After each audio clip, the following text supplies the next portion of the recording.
Qué pena con ustedes, problemas técnicos.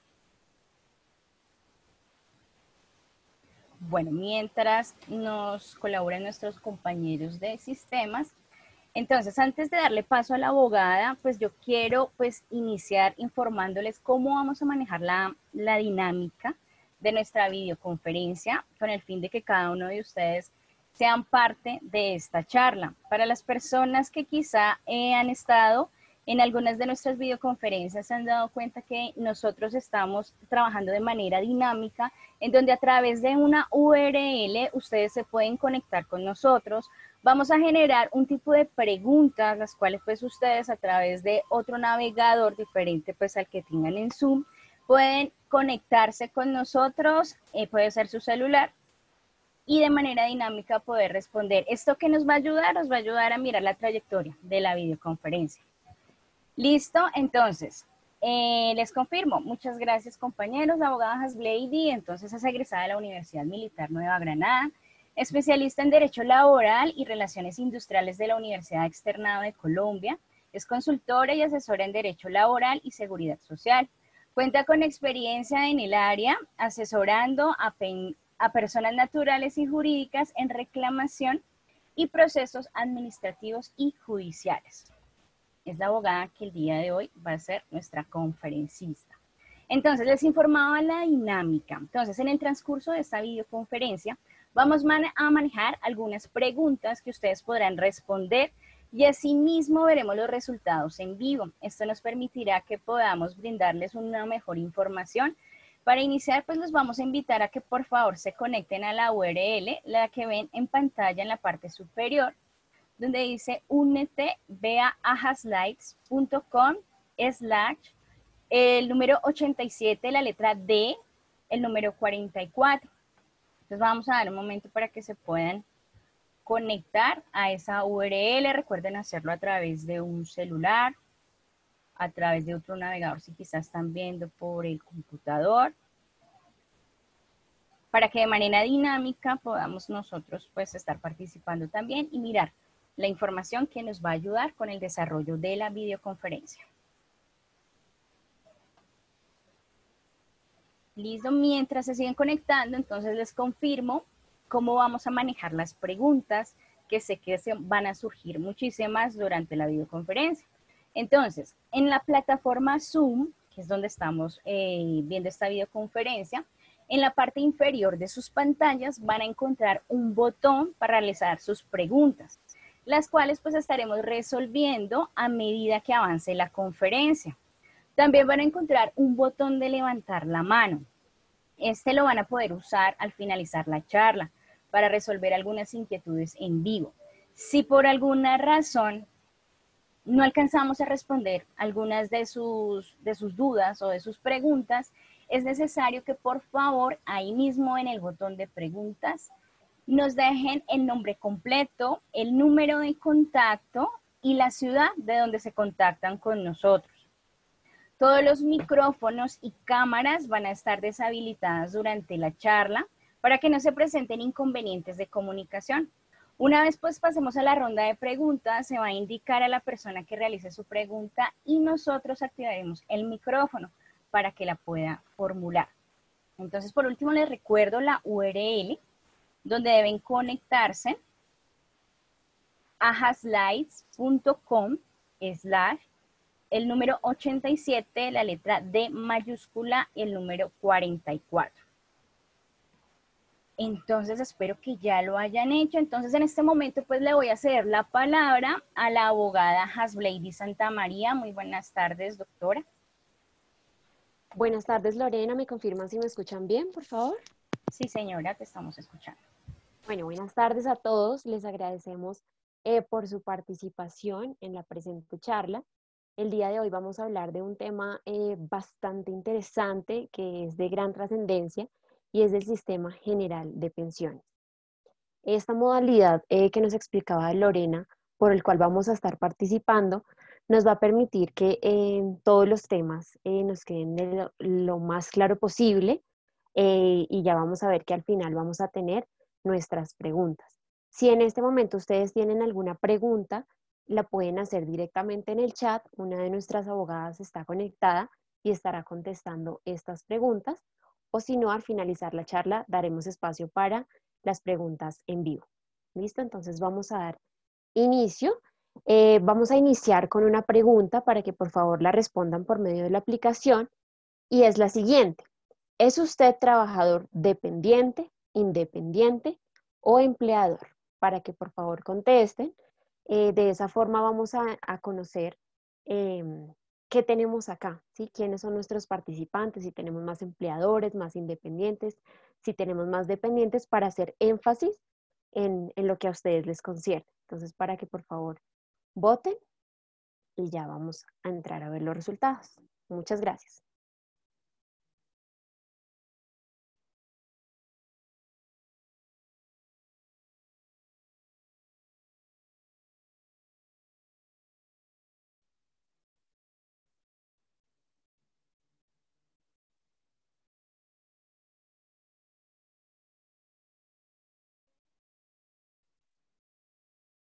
Listo, entonces le recordamos también que trabajador dependiente, listo, vamos a ver qué son, es la mayoría de nuestros participantes son dependientes, es decir, están vinculados bajo un contrato laboral. Tenemos también un pequeño porcentaje de independientes y de empleadores. Listo, entonces vamos a enfocar nuestra charla para todos, pero haciendo un poco más de énfasis en los dependientes.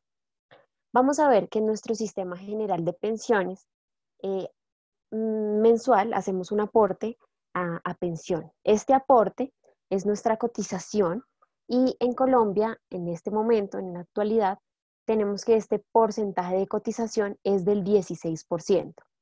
Ese 16% va a la entidad, bien sea que estemos afiliados a Colpensiones o a un fondo privado, pero este aporte lo hace una parte nuestro trabajador y una parte lo hace el empleador.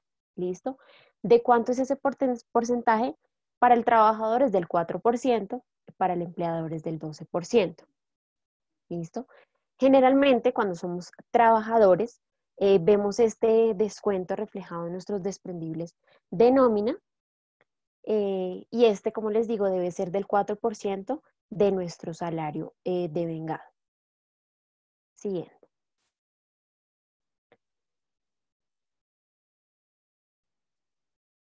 Listo. Entonces, con esta pregunta que lo acabamos de decir.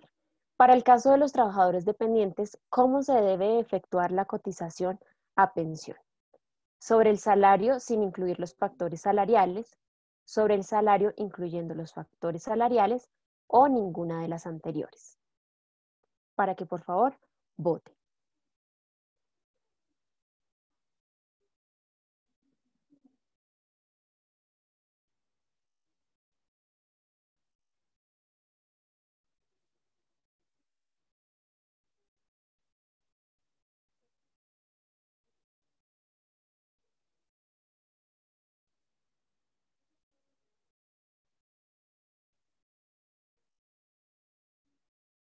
Muy bien, ya casi todos han votado y vamos a ver los resultados. Este es un punto para aclararlo y es muy importante tenerlo muy claro. Entonces, el 42.9% de las personas votaron sobre el salario sin incluir los factores salariales y el 57.1% contestaron sobre el salario incluyendo los factores salariales. En este caso, les queremos informar que este se debe hacer incluyendo los factores salariales. Esto es de vital relevancia y de vital importancia, toda vez que nuestra pensión, cuando nos la van a entrar a reconocer, nos van a entrar, si estamos en Colpensiones, a liquidar con los salarios que venimos cotizando en los últimos 10 años. Si nuestro empleador no nos ha hecho ese aporte, incluyendo los factores salariales, vamos a ver que nuestra pensión se va a ver afectada. Entonces, ustedes como dependientes, que son la mayor porcentaje de las personas que estamos aquí conectadas, evidencia que su cotización a pensión no se está haciendo, incluyendo todos los factores salariales, deben revisarlo con su empleador y, si es del caso, contactarnos, porque como les digo, esto va a verse afectado el día de mañana cuando nos reconozcan nuestra pensión de vejez. Listo, los independientes. La cotización para los independientes, que también vemos que es un porcentaje de las personas que estamos aquí participando, es del 16%. Este 16% está en cabeza de la persona y quienes son independientes. Entonces vemos que son aquellos que están bajo contrato de prestación de servicios o independientes por cuenta propia. Sucede que la ley nos dice que los independientes cotizarán sobre el 40% del valor recibido mensualmente, bien sea por el contrato o por los ingresos recibidos, menos los costos que se derivan de la actividad. ¿Esto por qué lo hizo la norma? Porque resulta que yo como independiente, si tengo unos honorarios o unos ingresos, la ley me dio esa facultad a mí para cotizar bien sea sobre ese 40% o si deseo hacerlo sobre el 100%. Fue como una opción que se les dio a los independientes para que esa carga no cayera tan pesada en ellos. Vemos que, como veíamos anteriormente, para los dependientes, una parte la hace mi empleador, otra parte la hago yo, y es algo equilibrado. Aquí, si la persona hace ese aporte sobre el 100%, muchas veces es bastante, es una parte bastante de sus ingresos. Entonces vamos a ver qué va a hacer sobre ese 40% de los ingresos. ¿Qué nos dice aquí esta diapositiva que es muy importante? Y es que nos dice que a estos ingresos se le deben descontar los costos que se derivan de la actividad. Estos costos que se derivan de la actividad deben tener relación con su actividad y deben estar certificados, bien sea por mi contador. ¿Por qué esto es importante? Porque resulta que hay una entidad que vigila que todas las cotizaciones se estén haciendo de forma correcta, que es la UGPP, la Unidad de Gestión Pensional y Parafiscales. ¿Qué sucede? Que ellos evidencian que hay cierto grupo de independientes que están haciendo su aporte a pensión, pero resulta que no lo están haciendo sobre su ingreso real, lo están haciendo muy inferior y entran a ver el caso puntual. ¿Qué nos hemos encontrado? Que hay muchas personas que tienen como costos de su actividad, cosas que no se relacionan con ella, y es ahí donde entra la UGPP a requerir a estas personas. Entonces es vital que esos costos que se derivan de la actividad y que yo voy a descontar de mis ingresos tengan relación con ella. Si no es así, no están haciendo bien la cotización y puede entrar la UGPP a requerirme y tal vez a imponer alguna sanción. ¿Listo? Entonces vamos a ver que el independiente cotiza sobre el 16%, pero tiene la facultad de hacerlo sobre el 40% de sus ingresos. Ya sabemos que descontando los costos que se derivan de su actividad. Siguiente. Listo. Entonces, esta es la pregunta. ¿Sobre cuánto debe cotizar un independiente por cuenta propia? Entonces, vamos a ver. La primera opción nos dice 40% del total de sus ingresos. La segunda opción nos dice 40% del total de sus ingresos menos los costos que se derivan de su actividad o todas las anteriores. Para que, por favor, vote.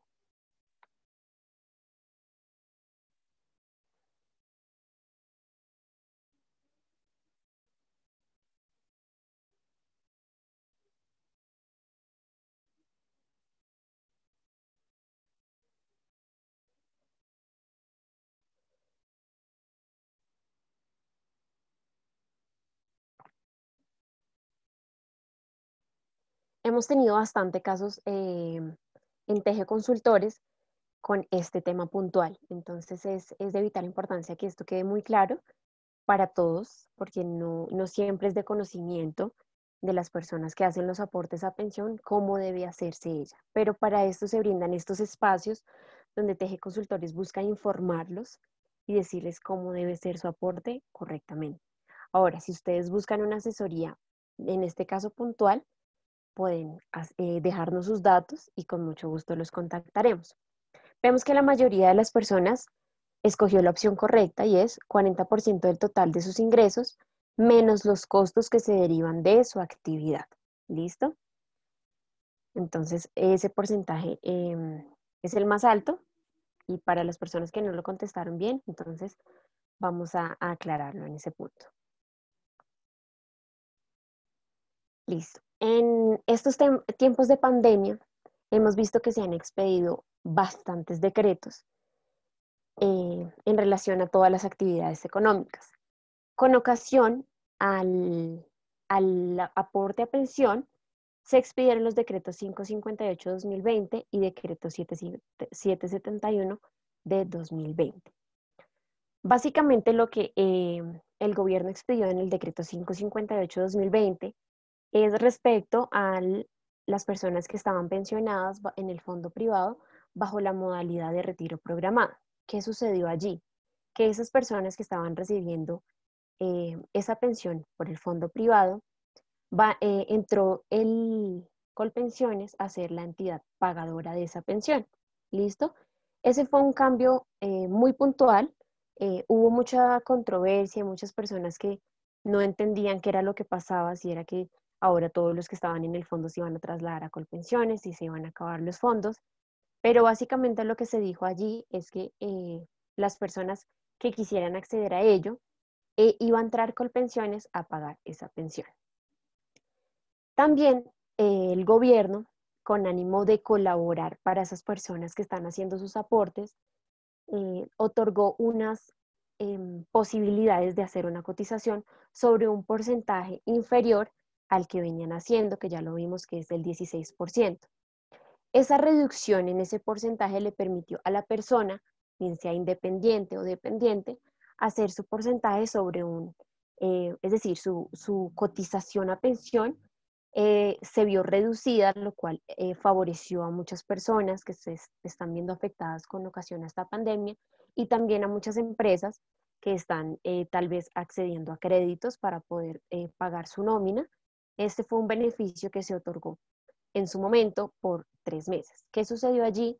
Que la Corte Constitucional se pronunció frente a este decreto declarándolo inconstitucional. Estamos a la espera de la sentencia para saber cuáles son, qué es lo que dicta la Corte Constitucional frente a ello, para lo cual Teje Consultores les informará el caso puntual. ¿Listo? Siguiente.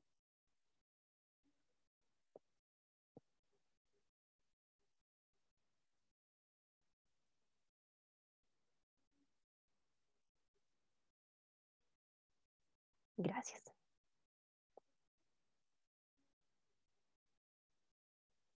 Listo. Ya hemos visto que hay ciertas personas que están obligadas a cotizar, ¿sí? Entonces, si yo estoy bajo un contrato de prestaciones de servicios, si yo tengo unos ingresos que superan un salario mínimo mensual legal vigente, si estoy bajo un contrato de trabajo, yo tengo la obligación de cotizar al sistema. Recordemos que cuando se cotiza al sistema, estamos amparando 3 riesgos, que es la muerte, la invalidez em, y la sobrevivencia. Entonces, ¿qué sucede? Que hay personas que no están obligadas a cotizar a pensión. Si es tal vez su caso o un caso de un familiar, es importante que usted lo conozca. ¿Quiénes no están obligados a cotizar? Quienes ya cumplieron los requisitos a pensión. En Colombia, si estamos afiliados a Colpensiones, al régimen de prima media, nos dice que cumplimos los requisitos de pensión cuando, si somos mujeres, cumplimos los 57 años, si somos hombres los 62 y cuando completamos 1.300 semanas. En ese momento, al cumplirse los 2 requisitos, no estamos obligados a cotizar. Aquí es importante que tengan en cuenta cuando se cumplen los 2 requisitos, porque hay personas que cumplen la edad, cumplen las semanas, pero les hace falta la edad y dejan de cotizar y tienen ingresos. Es ahí donde también viene la UGPP, entra a requerir a la persona y le dice, bueno, usted tiene la obligación de cotizar, por favor hágalo. Entonces, recordemos, es cuando cumplimos los 2 requisitos, edad y semanas. Si estamos afiliados a un fondo privado, resulta que en el fondo privado nos exiges un capital mínimo para financiar una pensión de un salario mínimo. Entonces vamos a ver que aquí es un poco diferente. Si yo ya tengo ese capital, podríamos decir que ya cumplí los requisitos para acceder a pensión en el fondo privado. Quienes no están obligados a cotizar tampoco, los colombianos residentes en el exterior. Hemos tenido la alegría de contar con muchas personas que residen en el exterior y que participan en nuestras charlas, y para ellos les decimos que no están obligados a cotizar a pensión. Si desean hacerlo, esto lo hacen de forma voluntaria y el sistema claramente les va a recibir esos aportes. Los pensionados por vejez o invalidez no tienen la obligación de cotizar, y aquí la norma nos hace también referencia a quienes no están obligados a cotizar, que son los siguientes: las mujeres que acrediten 50 años o más y hombres que acrediten 55 años o más, que nunca hayan estado afiliados a una AFP, bien sea Colpensiones o a un fondo privado. No nos van a exigir que cotice, porque resulta que la persona no ha estado cotizando al sistema tiempo atrás y no está obligado a cotizarla tampoco cuando cumple esa edad. Hemos tenido la oportunidad de contestar este tipo de requerimientos ante la UGPP, donde verificamos que la persona nunca tuvo una afiliación, no tiene la obligación de cotizar, así tenga ingresos. ¿Listo? Las personas que recibieron devolución de saldos o indemnización sustitutiva ante la AFP es para aquellas personas que cumplieron la edad, pero no cumplieron ni las semanas ni con el capital para financiar una pensión de vejez, y les reconocieron su indemnización sustitutiva o su devolución de saldos en un pago único. Estas personas no están obligadas a cotizar. Y por último, los extranjeros no residentes que están aportando a pensión en su país de origen. Esto sucede cuando, por ejemplo, una empresa extranjera envía a ciertos trabajadores aquí a Colombia, y en principio no diría, bueno, si están en Colombia deben aportar a pensión, pero resulta que si estos extranjeros acreditan que están aportando en su ciudad de origen, no tienen la obligación de cotizar a nuestro sistema pensional. Siguiente.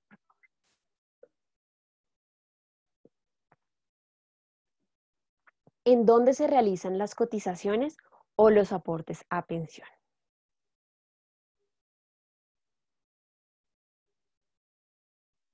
Listo. Resulta que en Colombia tenemos dos regímenes pensionales. Tenemos el régimen de prima media con prestación definida, que es administrado por Colpensiones, y tenemos el régimen de ahorro individual con solidaridad, administrado por los 4 fondos de pensiones que tenemos en la actualidad, que son Porvenir, Protección, All Mutual, Scandia y Colfondos. ¿Listo?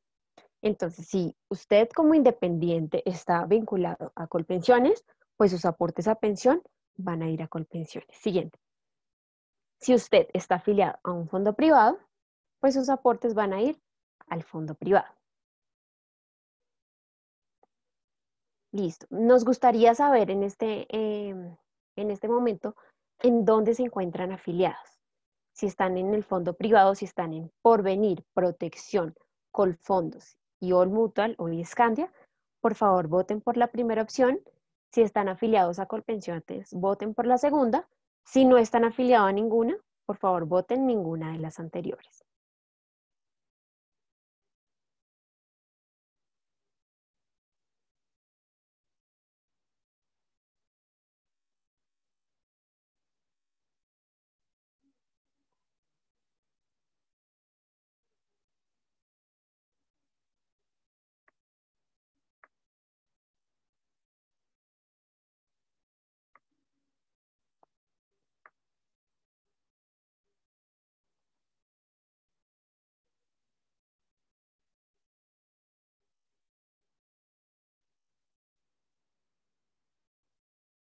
Recuerden, si están en un fondo privado, Protección, Porvenir, All Mutual o Colfondos, voten por donde dice fondo privado.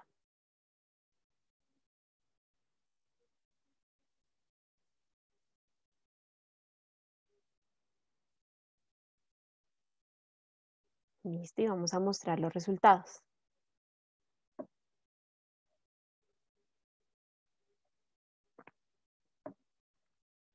Listo, vemos que el 57.1% está afiliado a un fondo privado y el 42.9% está afiliado a Colpensiones, y por el momento ninguna de las personas reportó que no estaba afiliada a ninguno de ellos. Entonces vemos que casi estamos iguales. Entonces vamos a hacer referencia a los dos de la misma forma. Listo, entonces vamos a ver que existen diferentes tipos de prestaciones económicas. En pensiones encontramos unas principales que son pensión de invalidez, de vejez y de sobrevivientes. Pensión por invalidez, pensión por muerte y pensión por vejez. Siguiente.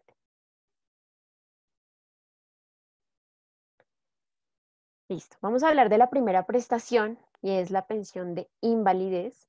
Esta se causa con ocasión de una enfermedad o de un accidente. ¿Mm? Vamos a ver que a esta prestación, para poder acceder a esta prestación, debemos cumplir con ciertos requisitos que son taxativos en la norma, no son negociables, son los que la ley nos establece. Y vamos a ver que es muy importante diferenciar si estamos frente a una pensión de invalidez de origen común o de origen laboral. De origen laboral, tengamos presente que es todo lo que se ocasione en relación a nuestro trabajo, a nuestra labor. Y de origen común, lo que no se relacione con nuestro trabajo, vamos a tener que es de origen común, es decir, no tuvo nada que ver con mi trabajo, fue una enfermedad que adquirí conforme, no sé, unos antecedentes genéticos que tenía, un accidente que tuve en un paseo familiar, es decir, todo lo que no se relacione con nuestro trabajo, nos vamos a definir que es de origen común. Porque es importante hacer esta diferencia, porque dependiendo del origen, vamos a determinar quién va a entrar a reconocer esta prestación. Si es de origen común, va a entrar a reconocer el sistema general, que bien sea Colpensiones o el fondo privado. Si es de origen laboral, va a entrar la ARL a reconocerla. Siguiente.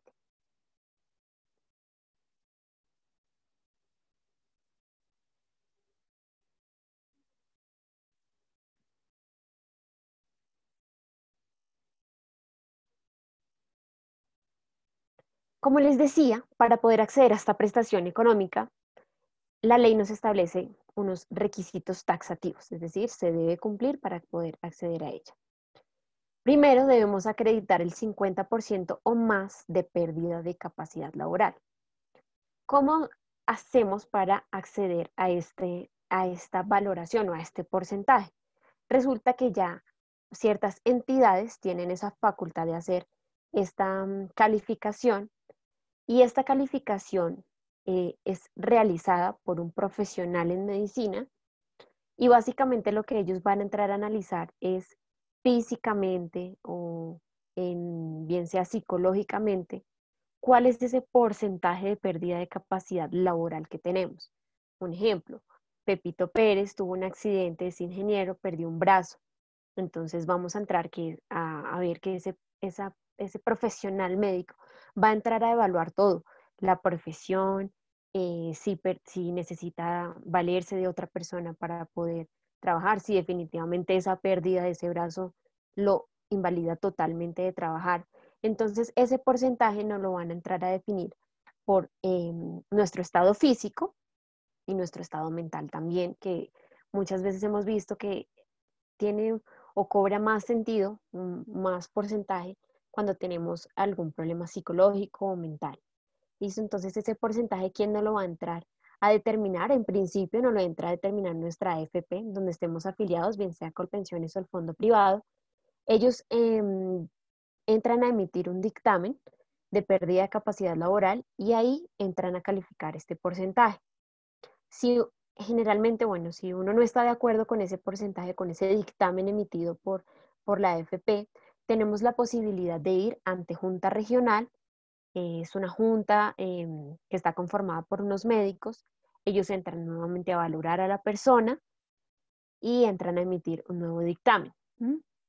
Si en ese dictamen emitido por Junta Regional de Calificación de Invalidez aún no se logra ese porcentaje que se desea o no hay una fecha de estructuración definida o no es el origen que deseamos, vamos a poder presentar un recurso e irnos a la Junta Nacional.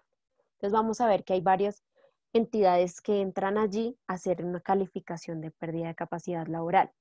¿Listo? En última, si Junta Nacional, que es la última instancia, emite un dictamen y uno no está conforme con ese dictamen, el siguiente paso es ir ante la jurisdicción laboral para que se revise ese dictamen. Entonces vamos a ver que el primer requisito es tener el 50% o más de pérdida de capacidad laboral. El segundo requisito es cumplir con unas cotizaciones mínimas. ¿Qué nos dice en principio? Que tenemos que cumplir con una cotización de 50 semanas en los últimos 3 años. Es allí donde nosotros hacemos un paréntesis y recordamos la importancia de hacer las cotizaciones al Sistema General de Seguridad Social. No simplemente pensar en una pensión de vejez, en decir, no, yo no me voy a pensionar por vejez, yo no cotizo, sino que debemos ser conscientes de que estamos asegurando 3 riesgos. El que estamos viendo en este momento es una invalidez. Otra opción resulta que para aquellas personas que ya hayan cotizado el 75% de las semanas que nos exigen para el reconocimiento de la pensión de vejez, no nos van a exigir las 50 semanas, nos van a exigir 25 semanas en los últimos 3 años. ¿A quién se le exigen esas 25 semanas en los últimos 3 años? A las personas que ya tengan el 75% de las semanas que nos pide el sistema para pensionarnos por vejez. Y la norma también hace énfasis en aquellas personas que son menores de 20 años. Entonces a ellas no les vamos a exigir ni el 75% de las semanas, ni les vamos a exigir 50 semanas en los últimos 3 años. Les vamos a exigir 26 semanas en el último año anterior a la fecha causante de la invalidez. ¿Listo? Entonces ahí vamos a ver que esas cotizaciones mínimas las dividimos en 3. 50 semanas en los últimos 3 años, 25 semanas en los últimos 3 años, si cumplimos con unas semanas del 75%. Y para los menores de 20 años, solo les vamos a pedir 26 semanas en el último año, en el año anterior al hecho causante. Siguiente. Listo, entonces vamos a ver con una pregunta y es la siguiente. ¿Cuáles requisitos debo acreditar para tener derecho a una pensión de invalidez, de la pensión que acabamos de hablar? Entonces, primera opción, edad y número de semanas. Segunda opción, porcentaje de pérdida de capacidad laboral y número de semanas, o ninguna de las anteriores. Para que, por favor, registren su respuesta, la que ustedes crean que es la correcta. ¿Listo? No se preocupen si se equivocan. Aquí estamos es para aprender y para dejar estos temas claros. ¿Listo? No importa si se equivocan. Aquí no vamos a publicar los nombres. Simplemente vamos a ver que a todos nos quede lo mejor claro el tema.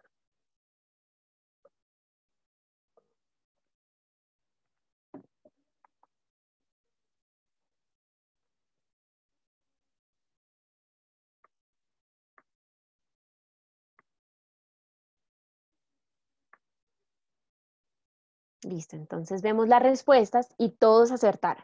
Nos van a pedir es un porcentaje de pérdida de capacidad laboral y un número de semanas. Entonces, muy bien por todos. Vamos con la siguiente diapositiva y vamos a hablar de la cuantía de la pensión. Siguiente.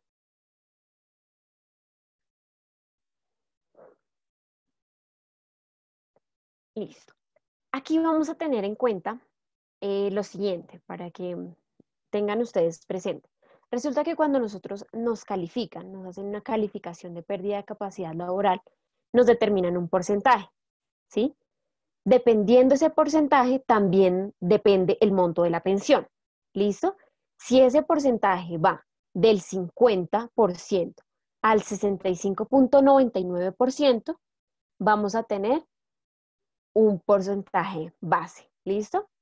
Si esa calificación es superior al 66%, también nos va a determinar un porcentaje. Entonces, allí cobra relevancia para el monto de la pensión de invalidez el porcentaje de pérdida de capacidad laboral que tenga. Vamos a ver que si estoy dentro del 50% y del 65.99%, me van a determinar un porcentaje. Y si mi porcentaje es superior al 66%, también me determinarán otro porcentaje. ¿Listo? Entonces, ahí es importante. ¿Qué otro factor que tiene vital relevancia? El número de semanas cotizadas. ¿Listo? Entonces vamos a ver dependiendo del número de semanas cotizadas, también va a depender el monto de la pensión. Siguiente, por favor.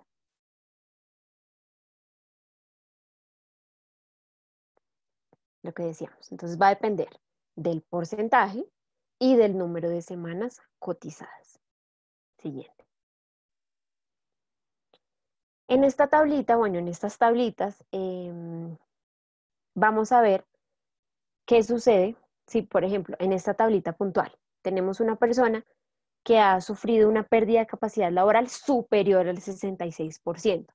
Vamos a ver que esa persona, dependiendo de las semanas que tenga, nos van a dar el porcentaje. Entonces, si nos dirigimos a esa tabla, un ejemplo, esta persona tiene una pérdida de capacidad laboral del 70% y tiene 1000 semanas. ¿Cuál va a ser el porcentaje que le van a entrar a reconocer? El 62%. ¿Listo? Si, por ejemplo, tenía 1250 semanas, 72%. En la siguiente, por favor. Aquí varía. Si la persona no es su pérdida de capacidad laboral no es superior al 66, sino que está dentro del 50 y el 66%, y tiene, por ejemplo, 500 semanas, su porcentaje del IBL va a ser del 45%. ¿Listo? Entonces, ahí radica la diferencia. ¿Qué porcentaje me dieron y qué semanas tengo? ¿Mm? Siguiente. La revisión de las pensiones de invalidez. Vamos al caso. A una persona le reconocieron su pensión de invalidez. Un ejemplo, tuvo un accidente en un paseo. Con ocasión a ese accidente tuvo una afectación grave en su cerebro, un ejemplo, no se vale por sí misma, perdió parte de su habla. Entonces, ¿qué va a pasar? A esta persona, un ejemplo, le dieron una pérdida de capacidad laboral del 68% y tenía ciertas semanas. Ya vimos que nuestra tablita nos dice el IBL exacto, aquí está taxativo en la ley.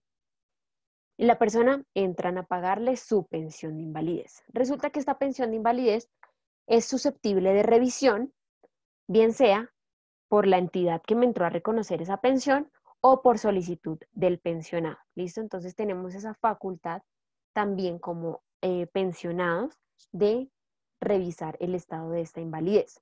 La norma es muy clara en decir que esta revisión, cuando es por parte de la entidad que reconoció la pensión, debe aceptarse y acudir a que ellos hagan la revisión, ¿sí? Porque si en el evento me llega el aviso de que me van a revisar en mi invalidez y yo no me presento, pasa el tiempo, resulta que me pueden entrar a suspender mi pensión. ¿Listo? Entonces es de vital importancia que aceptemos el llamado de la entidad si en ese evento nos llama a que revisemos el estado de la invalidez. O por solicitud del pensionado, porque, un ejemplo, a la persona la calificaron cuando tenía A, B, C patología, pero ahora tiene D, E, F, tiene más enfermedades o otras patologías que creen que le pueden subir ese porcentaje, entonces también puede revisarse el estado de esta invalidez. Siguiente.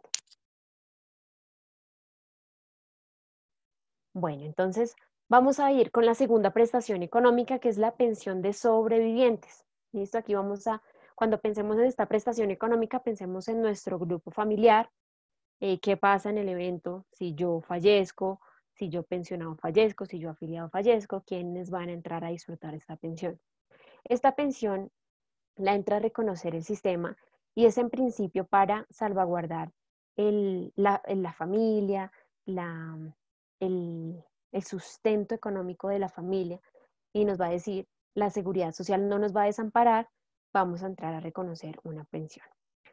Resulta que esta pensión, como les dije, puede ocasionarse bien sea por muerte del afiliado, es decir, estoy haciendo mis aportes a seguridad social, o del pensionado, ya estoy recibiendo la pensión de vejez. Listo, entonces vamos a ver que hay cuatro grupos que pueden entrar a beneficiarse de esta pensión. En un primer grupo tenemos cónyuge, compañero permanente e hijos. En un segundo grupo, bueno, aquí están los hijos con derecho. En un tercer grupo, padres con derecho. Y cuarto, hermanos con derecho. ¿Listo? Estos grupos, vamos a verlos. Dale siguiente, por favor. No, dale atrás un momento. Entonces vamos a ver qué sucede.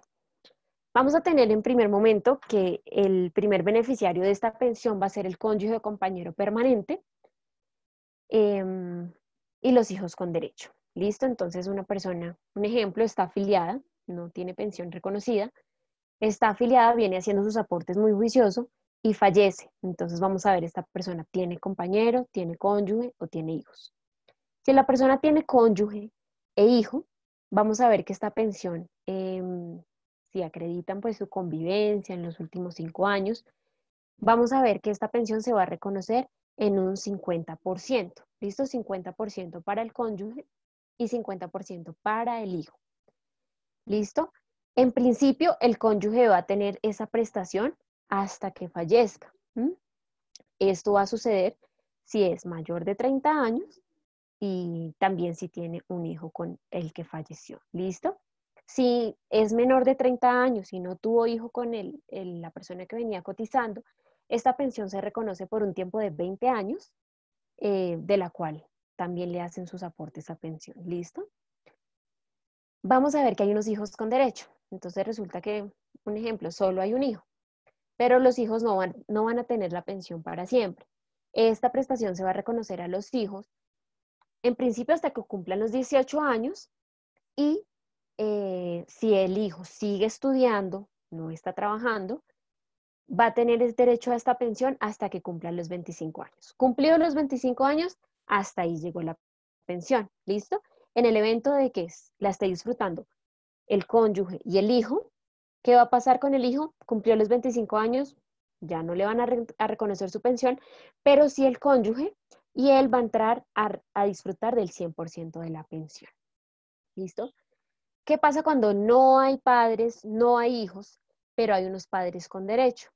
Nos dice que estos padres con derecho pueden tener esa posibilidad de acceder a esta pensión de sobrevivientes y lo que hay que tener digamos, muy puntual aquí es que esos padres con derecho no nos van a exigir que no tengan ingresos, es decir, el único sustento lo tenía digamos, el hijo que les daba ese sustento económico. No, ellos tienen la posibilidad de tener ciertos ingresos, pero ¿qué va a pasar? Que quien falleció también lo sustentaba. Entonces, ese sustento económico de ellos era una parte el hijo, una parte, digamos, un arriendo que recibe y va a tener derecho a esta pensión. En principio, la ley exigía que solo tenían derecho si exclusivamente recibían dinero por parte del hijo o de la hija. Pero esto ya fue cambiando. ¿Listo?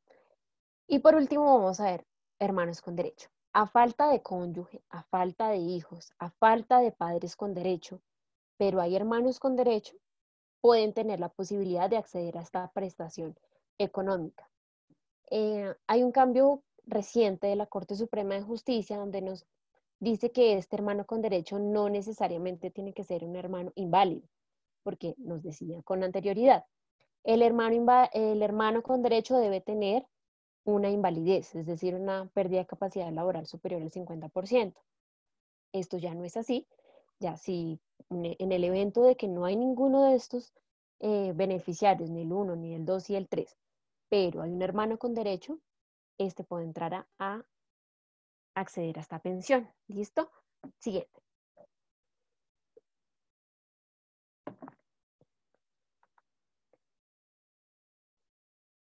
Listo. Entonces, ¿cuáles son los requisitos para acceder a esta pensión de sobrevivientes? Nos van a pedir que acreditemos la calidad de beneficiario. Entonces, si yo soy el cónyuge, que acredite la calidad de cónyuge. Si yo soy el hijo, que acredite la calidad de hijo. Generalmente todos estos vínculos se certifican con los registros civiles de nacimiento, de matrimonio. ¿Listo?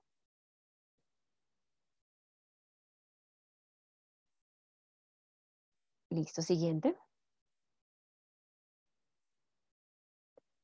Bueno, entonces aquí estamos viendo que quienes tienen derecho a la pensión de sobrevivientes. Ya vimos en la diapositiva anterior los beneficiarios, ¿verdad? También vamos a ver que los miembros del grupo familiar del pensionado por vejez o invalidez por riesgo común que fallezca. Entonces, otro ejemplo. Venía el señor ya recibiendo su pensión y fallece. Entonces, Si esta pensión era por vejez o por invalidez por riesgo común, esta pensión va a entrar a sustituirse a su grupo familiar que acredite las condiciones para acceder a ella. ¿Listo? ¿Qué nos va a solicitar? Resulta que nos va a pedir que acreditemos que esa persona, ese afiliado, venía cotizando al sistema y cotizó 50 semanas en los últimos 3 años anteriores a la fecha de fallecimiento. Entonces ahí vemos la importancia de hacer los aportes a pensión. No solamente estamos asegurando una invalidez, como lo vimos anteriormente, sino que también estamos asegurando una muerte. Entonces, si yo fallezco, bueno, yo tengo mis semanas cotizadas, mi grupo familiar va a poder entrar a acceder a esta pensión de sobrevivientes y van a quedar con un sustento económico que pues ayude a la familia. ¿Listo? Siguiente. ¿Cuál es la cuantía de la pensión? Resulta que si en el evento de que muere el pensionado venía recibiendo su pensión en cierto valor, ese mismo valor es el que se va a entrar a reconocer a la familia. ¿Listo? Se ha hablado de que esta prestación no debería ser el 100%, debería ser el 50% o una parte, no. En este momento, actualmente, la cuantía es del 100% de lo que venía recibiendo el pensionado. ¿Listo? Y en caso de que fallezca el afiliado, es decir, la persona que venía haciendo sus aportes, dependerá de las cotizaciones que haya efectuado en su momento. ¿Listo? Siguiente.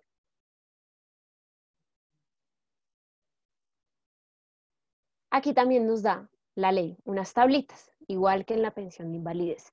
Entonces nos va a decir que el porcentaje por el cual vamos a entrar a liquidar esta pensión dependerá de las semanas que hemos cotizado al sistema.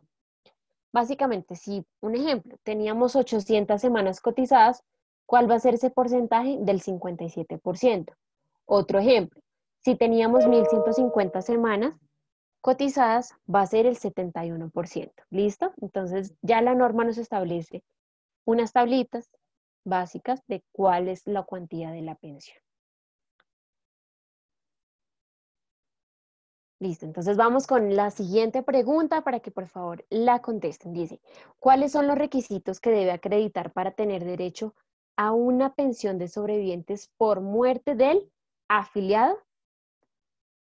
Primera opción, edad y número de semanas. Segunda opción, calidad y beneficiario y número de semanas. Y por último, número de semanas.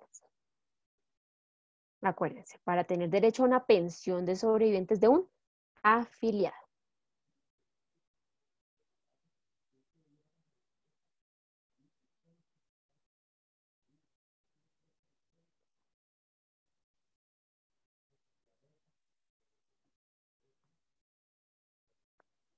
Listo, vamos a ver entonces los resultados.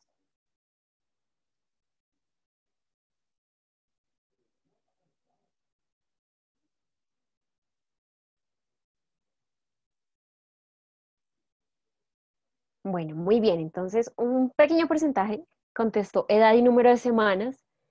Eh, en la segunda opción, calidad de beneficiario y número de semanas, el 75%, y nadie contestó el número de semanas.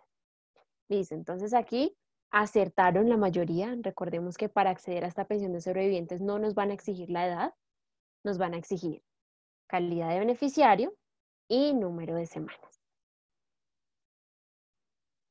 Siguiente.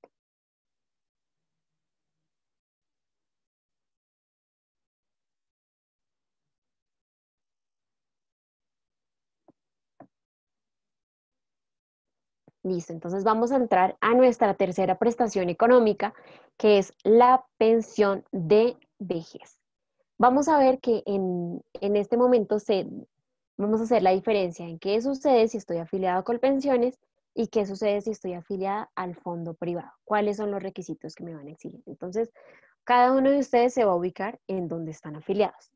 Por ejemplo, están afiliados a Colpensiones. ¿Qué requisitos nos van a exigir? Si es hombre, 62 años, si es mujer, 57, y para los dos nos van a exigir 1.300 semanas, que en años vamos a ver que son 26 años. ¿Listo? para que entonces ya ustedes se ubicaran, estoy en Colpensiones, son estos los requisitos de pensión que me van a exigir. Si estoy en un fondo privado, aquí es un poco diferente. ¿Qué va a pasar? Que en el fondo privado estamos haciendo unos aportes a nuestra cuenta, diferente en Colpensiones, que estamos haciendo nuestros aportes a un fondo común. Entonces, si ustedes están en un fondo privado, van a ubicarse en este momento y van a decir qué requisitos me exigen. Entonces, nos van a decir que nos exigen un capital. ¿Listo? ¿Qué capital nos van a exigir? Resulta que nos dice que es un capital que nos financie al menos el 110% de una pensión de un salario mínimo. ¿Listo? Eso no lo dice la norma. Entonces nos van a exigir un capital. Vamos a recordarlo. ¿Qué sucede en el fondo privado? Que hay una prestación económica denominada garantía de pensión mínima. ¿A quién se le reconoce esa garantía de pensión mínima? A aquellas personas que no alcancen a completar el capital que nos exigen para financiar una pensión, pero sí tienen cotizadas 1.150 semanas. A estas personas, si cumplen la edad de 57 años en caso de las mujeres y 62 los hombres, nos van a decir que nos van a entrar a reconocer una garantía de pensión mínima, es decir, una pensión de un salario mínimo, por haber cotizado ese número de semanas. ¿Listo? Esto es algo que solo aplica para el fondo privado, no aplica para Colpensiones. En Colpensiones sí o sí me van a pedir las 1.300 semanas. Siguiente. Bueno, entonces vamos con esta pregunta. Nos dice, ¿cuáles son los requisitos para pensionarse por vejez?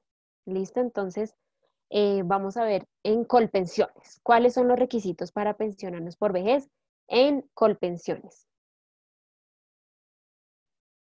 Si ya cumplimos la edad, si ya, por ejemplo, somos mujeres tenemos 57, hombres tenemos los 62, ¿qué otro requisito nos pide para pensionarnos? Entonces, por favor, registren sus respuestas.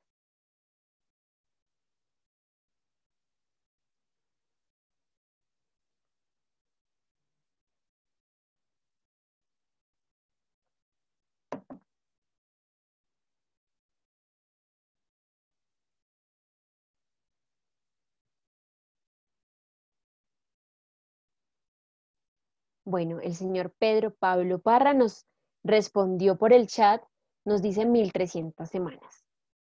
Vamos a ver si está correcto o no. Vamos a publicar los resultados en un instante. 1.300 semanas. Entonces, muy bien, esto recordemos, es si estamos afiliados a Colpensiones, tenemos 57 años mujeres, 62 años los hombres, nos van a pedir 1.300 semanas. ¿Qué sucede en el fondo privado? Que nos van a exigir un capital que nos financie una pensión de salario. Siguiente. Listo, entonces vemos que aquí tenemos varios participantes que están afiliados a un fondo privado. ¿Qué va a suceder? Que cuando estamos haciendo los aportes a un fondo privado, vamos a pensar que estamos haciendo nuestros aportes en una bolsita. ¿Esa bolsita de qué estará conformada?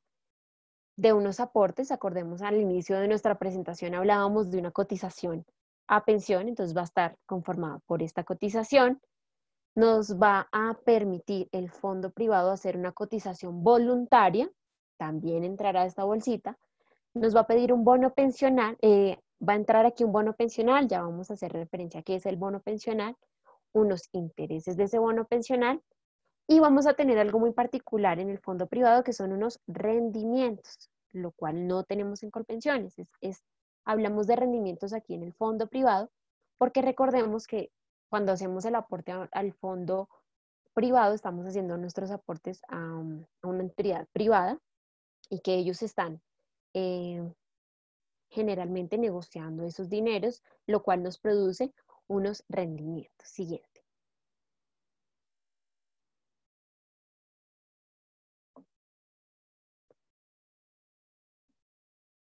Bueno, entonces antes de ir con esta pregunta, resulta que yo les hablaba acá de un bono pensional.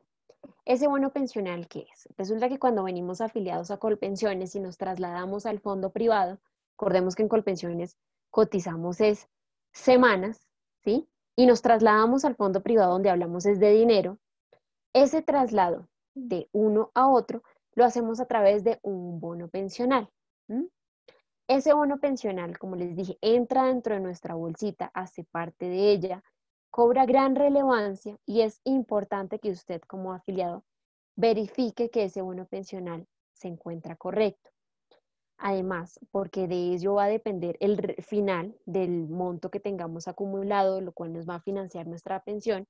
Entonces, es importante que revisemos cuál es el salario a 30 de junio del 92, porque resulta que con ese salario es que nos van a entrar a liquidar nuestro bono pensional. Entonces, si usted tiene bono pensional, es esencial que revise eso en su bono. Entonces, esta pregunta hace referencia a ello, para lo cual los invito a que contesten y ya continuamos.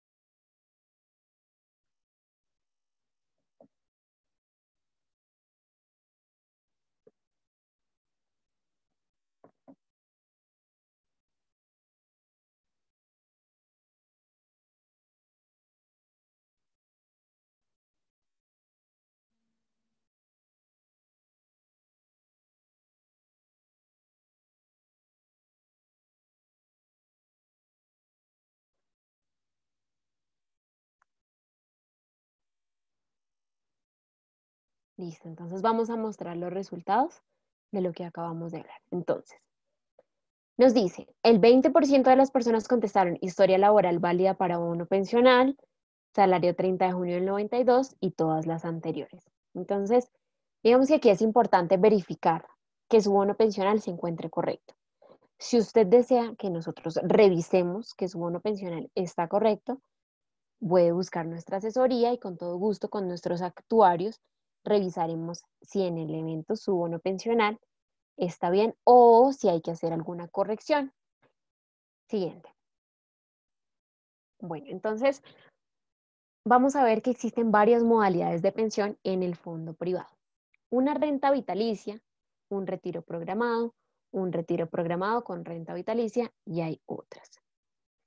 Nosotros estuvimos dando una capacitación o una charla precisamente de este tema. Entonces los invitamos a que busquen nuestro canal de YouTube, TG Consultores, y ahí encontrarán nuestra charla que se llevó a cabo el pasado 17 de julio. ¿Listo? Entonces allí ustedes van a encontrar que hablamos de cada una de estas modalidades, donde básicamente vamos a hacer un pequeño recorderis. Renta vitalicia es una modalidad de pensión a la cual accedemos, nos la va a entrar a pagar una aseguradora y esta aseguradora nos va a entrar a financiar esta pensión hasta la fecha de fallecimiento y si hay beneficiarios hasta que ellos tengan derecho a esta prestación económica. ¿Listo? En un retiro programado, el dinero lo va a manejar el fondo privado. El fondo privado continúa haciendo inversiones con ese dinero, continúa teniendo unos rendimientos, pero ese dinero o esa pensión va a ser calculada anualmente, ¿sí? Entonces tenemos este, digamos, este dinero, año a año nos van a calcular nuestra pensión y poco a poco esa cuenta se nos va a ir reduciendo, esa bolsita se nos va a ir reduciendo, pero resulta que esa pensión no es de que se acabó la plata y ya no me pagan pensión, no. El fondo privado está en la obligación de revisar que cuando ese capital ya no, tal vez no vaya a financiar una pensión de un salario mínimo, inmediatamente tiene que contratar una renta vitalicia para que a mí como afiliado me continúen pagando mi pensión hasta la fecha que tenga derecho a ella. ¿Listo? Y en un retiro programado con renta vitalicia vamos a tener una combinación de las dos anteriores y para ello los invitamos a que revisen nuestro canal y vean esta charla tan interesante. Siguiente. ¿Qué pasa si una persona no cumple los requisitos para pensionarse? Si yo estoy en Colpensiones, ya cumplí mis 57 años, si soy mujer, o 62 años si soy hombre, y no tengo las semanas para pensionarme, no tengo las 1.300 semanas que nos exigen. ¿Qué va a pasar? Que vamos a tener derecho a una indemnización sustitutiva de la pensión de vejez. ¿Listo? Esta indemnización sustitutiva se hace en un pago único al afiliado y allí básicamente nos hacen un pago de las semanas que cotizamos y hasta ahí llega. No nos van a pagar periódicamente como una pensión, simplemente nos reconocen esa indemnización. Si estoy en el fondo privado, igual tengo la edad para acceder a una pensión. No tengo 1.150 semanas y mi capital no me va a financiar una pensión, tengo derecho a que me hagan una devolución de estos aportes. ¿Listo? Esta devolución de estos aportes se hace junto con los rendimientos que ello tuvo y como les digo, es un pago único. Recordemos que solo podemos acceder a ella si tenemos la edad, no tenemos el capital y no tenemos 1.150 semanas, porque como ya vimos al inicio, si tenemos 1.150 semanas, vamos a tener derecho a una garantía de pensión mínima. ¿Listo? Siguiente.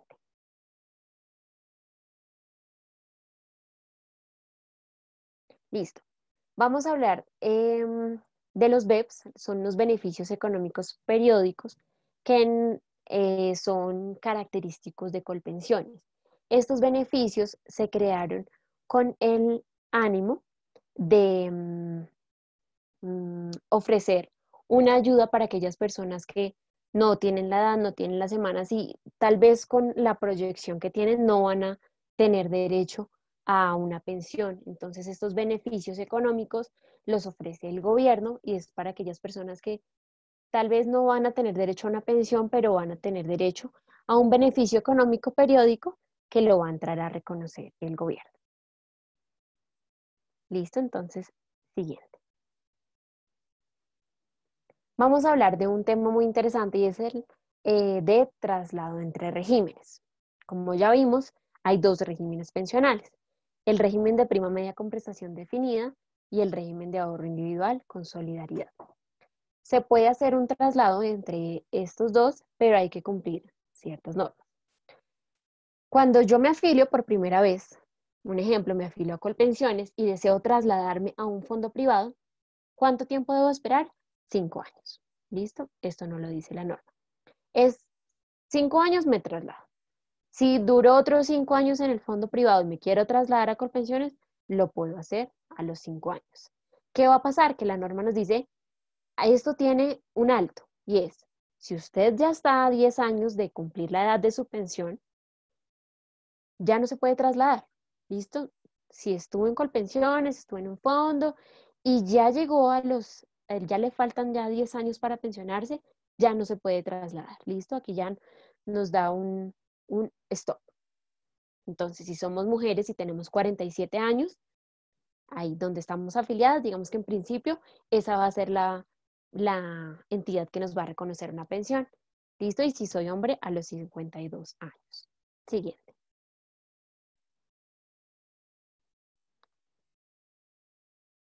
Listo, vamos a ver esta pregunta. Actualmente, ¿qué término se tiene para trasladarse de régimen?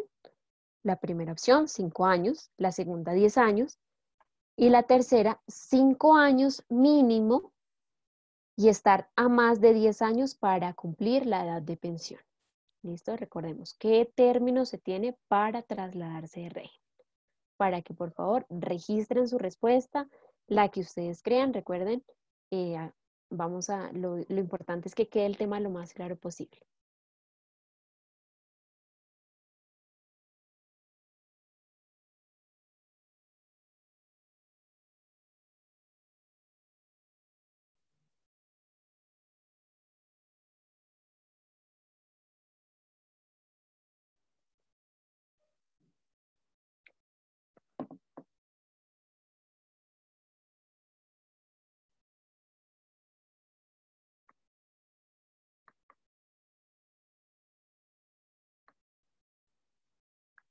Listo, vamos a ver los resultados.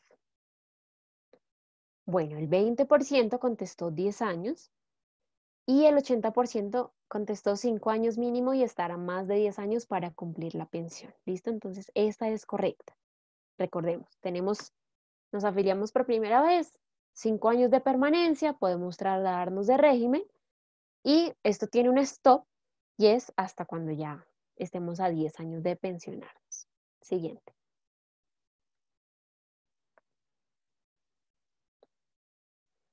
Listo. ¿Qué sucede si estoy a menos de 10 años para adquirir la edad de pensión? Es decir, si usted que está aquí con nosotros ya cumplió los 47 años, mujer, o hombre ya cumplió los 52 años y en este momento se encuentra afiliado a un fondo privado. ¿Listo?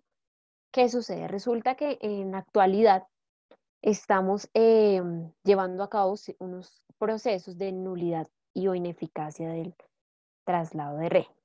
Resulta que cuando los fondos privados nacieron, que fue en el año 93 bajo la ley 100, ellos nacieron con una obligación legal y es de brindar una asesoría completa, clara a los afiliados.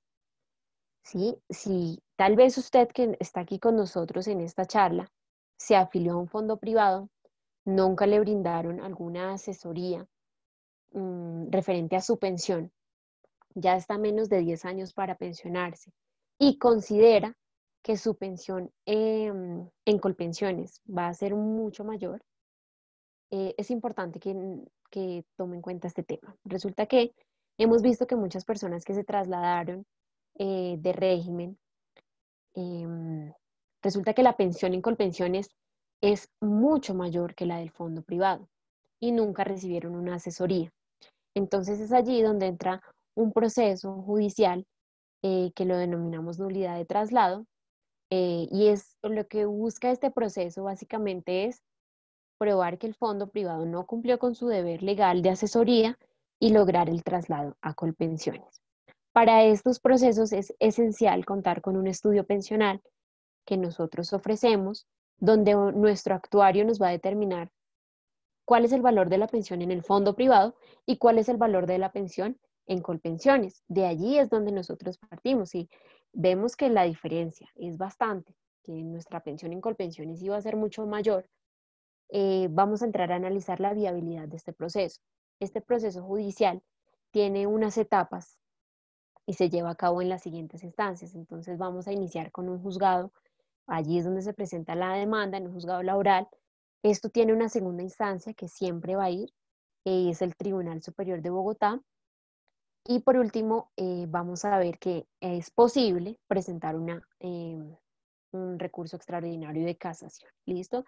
Es para nosotros muy importante darles a conocer este proceso porque no es un proceso que tome unos meses, es un proceso que toma tiempo, pero que nosotros hemos tenido bastantes casos exitosos y que logramos regresar a las personas a Colpensiones y que puedan disfrutar de una pensión allí. Pero como les digo, para ello es esencial contar con un estudio pensional, es decir, que ustedes se asesoren de verdad, porque muchas personas dicen, no, yo quiero trasladarme a Colpensiones porque es que allá me va mucho mejor, pero en cifras no lo saben. Entonces es allí donde nosotros de forma profesional les decimos, estas son las cifras, de verdad nos conviene Colpensiones o en el evento nos conviene quedarnos en el fondo privado. ¿Listo? Siguiente.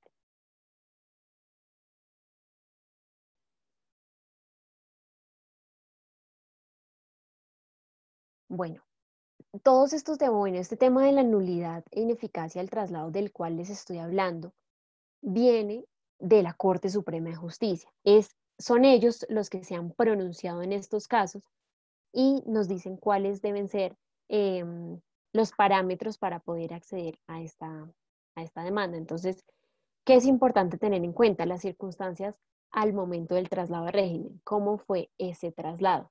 ¿Hubo una asesoría? ¿Fue una charla grupal? ¿Fue una charla personal? Eh, Simplemente me pasaron el formulario y yo lo firmé. Entonces, ese momento de cómo fue el traslado es muy importante. ¿Listo? Segundo, la Corte Suprema de Justicia nos dice en sus sentencias que el deber de información y asesoría ha existido desde que se crearon los fondos, que lo que ya mencionábamos, desde que se crearon ellos nacieron con esa obligación de brindar una asesoría. ¿Qué hemos visto nosotros? Que en algunos casos sí la brindaron, pero no fue en la mayoría. Eso es lo que nos da el aval de poder decir, no cumplió con su deber, vamos a entrar a demandar ello. ¿Listo? Esta nulidad e ineficacia del traslado aplica para todas las personas, bien sea que estén a menos de 10 años de su pensión, bien sea que ya estén pensionados, también vamos a entrar a verificar este tema. si tienen régimen de transición o no, también vamos a ver que estas personas también van a poder acceder a esta demanda de nulidad e ineficacia del traslado. ¿Listo? No nos van a exigir unos requisitos de edad, no. Si pertenecemos a un régimen de transición, no. ¿Listo? Entonces está abierta para todos estos tipos de personas. Siguiente.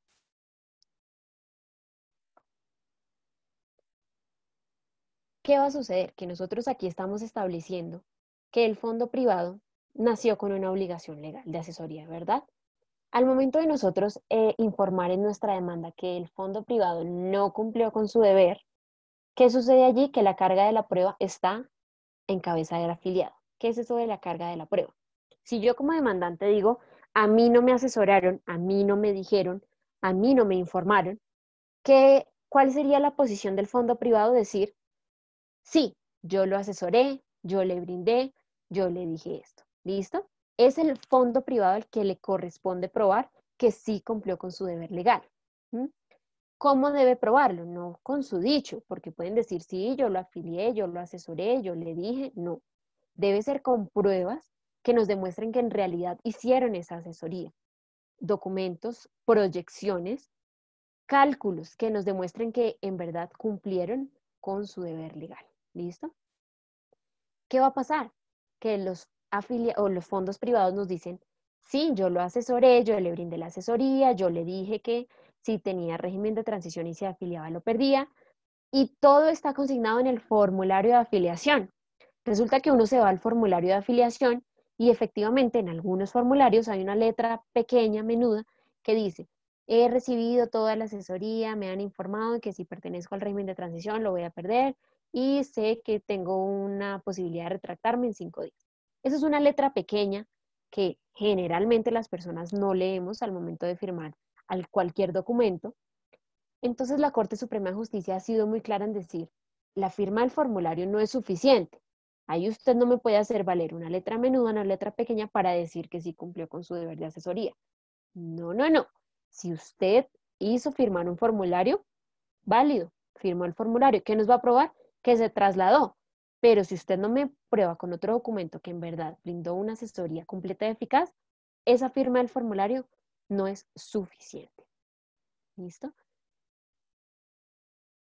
Y vemos que en una sentencia, en un pronunciamiento de la Corte Suprema de Justicia, nos dice que ese deber de asesoría de los fondos es vital y es un derecho que tienen los trabajadores. ¿Listo? Siguiente.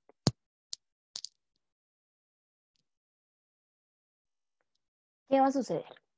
Resulta que aquí, cuando estamos frente a un traslado de un régimen, estamos trasladando y haciendo unos aportes que van a financiar nuestra pensión de vejez en el evento que cumplamos los requisitos para ella.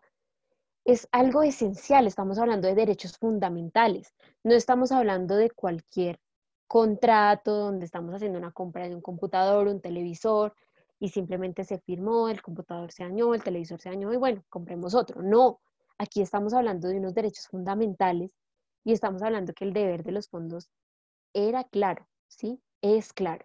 Si ellos no cumplieron con ese deber, están afectando derechos fundamentales, están afectando una pensión de vejez, están afectando todo un núcleo familiar para pasar por encima y no hacer esa asesoría. Entonces es allí donde radica la importancia de conocer si usted que nos está viendo cree que entra dentro de este grupo de personas.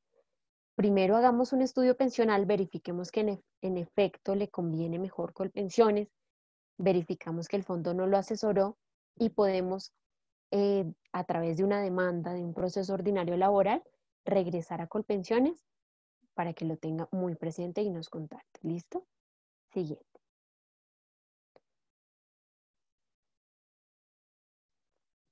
Bueno, entonces, el deber de asesoría y buen consejo. ¿Qué nos dice la Corte Suprema de Justicia? Esta asesoría se debe brindar para todos los afiliados, sin importar la profesión, la edad, para todos. Aquí hemos visto que los fondos han buscado en sus contestaciones, en las audiencias, han dicho, mire, es que la persona era abogada, la persona ya sabía cuál era la ley 100, ellos tenían cómo conocer cómo era la pensión en uno y en otro. Aquí nos dice, no, El deber de asesoría y buen consejo es para todos los afiliados, sin importar su profesión, sin importar su edad, sin importar las capacidades de estudio que tenga. No, aquí es para todos los pensionados y es una información que tiene que ser clara, suficiente, que el afiliado le quede completamente claro cuáles son las circunstancias para pensionarme en uno y en otro, que esa voluntad de afiliarme sea clara, es decir, yo me afilio al fondo privado porque sé que aquí mi pensión va a ser así, así, así, o de su efecto, en un momento, yo no me afilio porque esto me va a afectar mi pensión, es decir, que el afiliado debe contar con esta asesoría y debe ser muy, muy clara para conocer las implicaciones que tiene ese traslado de rey. Siguiente, por favor. Listo, entonces, con ocasión a todos estos procesos que se han o que están en curso, que ya hemos llevado, resulta que en el 2015 nace el deber de la doble asesoría. Entonces, resulta y pasa que si usted hoy está afiliado a un fondo privado y desea trasladarse a Colpensiones o viceversa, para poder trasladarse entre uno y otro, debe contar con una doble asesoría. ¿Qué es eso? Que el fondo privado le tiene que dar una asesoría completa de su estado pensional, brindar unas proyecciones. Recibida esa asesoría, me traslado a Colpensiones y también recibo una asesoría, ¿listo?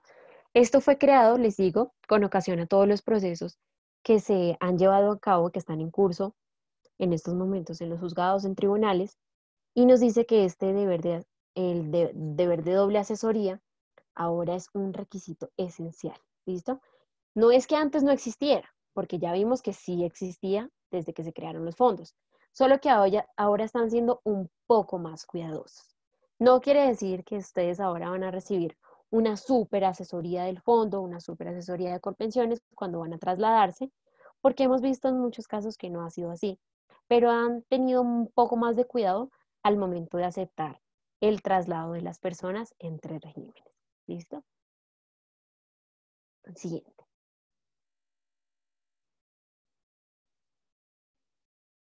Listo, entonces esta pregunta dice así, ¿qué requisitos debo acreditar para iniciar una demanda de nulidad? Nos dice, primera opción, decir que no me dieron asesoría. Segundo, que no se cumplió mi expectativa de pensión. Tercero, nunca me dieron la información completa y objetiva. Cuarto, no me hicieron proyecciones. Para que por favor voten la que ustedes crean que es la correcta. Vamos a ver los resultados.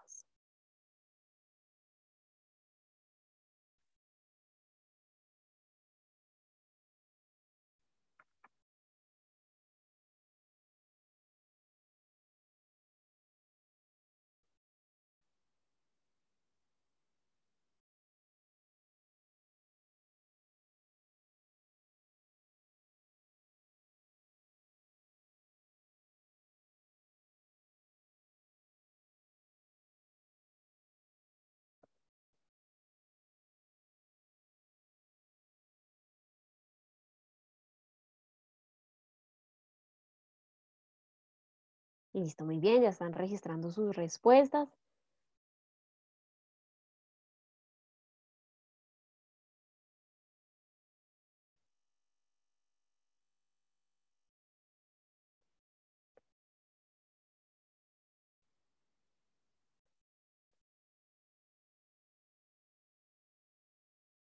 Listo, entonces vamos a mostrar los resultados.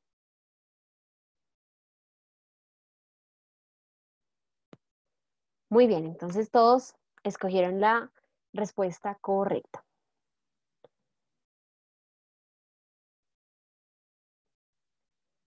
Bueno, entonces aquí vamos a hablar de una brecha pensional, queremos mencionarla. Resulta que nosotros en este momento, si bien sea estamos independientes, somos dependientes, estamos recibiendo unos ingresos eh, con base en nuestro salario, ¿cierto? ¿Qué va a pasar? Que va a haber una diferencia entre el salario que nosotros percibimos a la pensión que nos van a entrar a reconocer. Es importante que ustedes tengan en cuenta que nuestra pensión nunca va a ser el 100% de nuestro salario. ¿Listo? Bien sea que hablemos de una pensión de invalidez, de sobrevivientes o de vejez, esta nunca va a ser equivalente al salario que veníamos percibiendo. Pero eso hablamos de una brecha pensional. ¿M? Nosotros les informamos y les dejamos esto en claro. No vamos a recibir el mismo valor que veníamos recibiendo de nuestro salario, no va a ser la misma de nuestra pensión para que cuando ustedes estén haciendo sus proyecciones a futuro, que estén pensando en su vejez, tengan en cuenta esto, ¿listo? Porque uno ya está acostumbrado a un estilo de vida donde cuenta con todo su salario. Entonces tengo esto, para lo otro, para lo otro. Y llega el momento de la pensión y, ¡ah! ¿Cómo así? No me van a pagar el 100%, pero yo venía con un estilo de vida recibiendo, un ejemplo, 10 millones de pesos y mi pensión ahora va a ser de 7. ¿Yo qué voy a hacer? No me va a alcanzar. ¿Listo? Entonces esto es importante para que ustedes desde ya lo tengan presente y puedan hacer planes a futuro. Siguiente.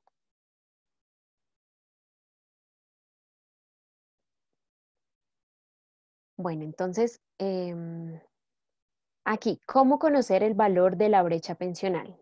Es algo que los dejamos para que ustedes respondan y ya les aclaramos cómo conocer el valor de la brecha pensional. Entonces, es sumando y restando, preguntando en el fondo de pensiones o haciendo un estudio pensional. Para que por favor contesten. Esta es nuestra última pregunta, así que los invitamos a que participen.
Listo, entonces todos contestaron de forma correcta y es la invitación que tenemos hoy para ustedes, que ustedes eh, contraten un estudio pensional. Si ustedes desean saber cuál es el valor de esa brecha pensional, mire, yo estoy recibiendo estos salarios y yo deseo saber cuál va a ser el valor de mi pensión porque ya estoy cercano a ella, o deseo hacer planes a futuro para determinar un valor de la pensión que se acomode a mis necesidades, lo que les recomendamos es hacer un estudio pensional. Como les decimos, estos estudios pensionales son realizados por nuestro equipo de liquidaciones, por nuestro actuario, y es donde ustedes pueden hacer planes a futuro, tener conciencia de cuál va a ser el valor de su pensión. Si ustedes creen que no los asesoró el fondo privado y tienen derecho a ese traslado de régimen, el estudio pensional es básico para poder iniciar este proceso de nulidad y es la invitación que les hacemos. Les agradecemos su participación en la presente charla. Les recomendamos que revisen nuestro blog, nuestras redes sociales. Allí tenemos todo un calendario de charlas que vamos a estar brindando en estas fechas, para lo cual los invitamos a que participen. Los dejo con Lorena. Les agradecemos su participación y que pasen una buena noche. Muchas gracias. Bueno, doctora Hasblady, muchísimas gracias de verdad por compartirnos sus conocimientos. En este momento es el espacio de las preguntas. Vamos a explicarles de nuevo, así como les informé en el inicio. En el botón levantar la mano, los que quieran pues formularle alguna pregunta a la abogada Hasblady, por favor los invito a que por favor levanten la mano y pues salgamos de esas dudas que quizás se puedan estar presentando en esta época. Por ahora les recuerdo nuestras líneas de contacto. Estamos en Bogotá, Cali, Medellín, Barranquilla. Tenemos una línea WhatsApp para que también a través de ese medio puedan formular las preguntas o puedan agendar consulta. Les recuerdo que la primera consulta no genera ningún valor debido a que ustedes en este momento están participando en nuestras videoconferencias. Bueno, por ahora no tenemos nadie con la mano levantada. Parece ser que están muy tímidos, doctora Hasblady. Voy a mirar si la abogada Tatiana, que se encuentra de manera interna. Bueno, ya alguien levantó la mano. Señor Javier Flores. Javier López, perdón, señor Javier, muy buenas tardes. Por favor, active su micrófono.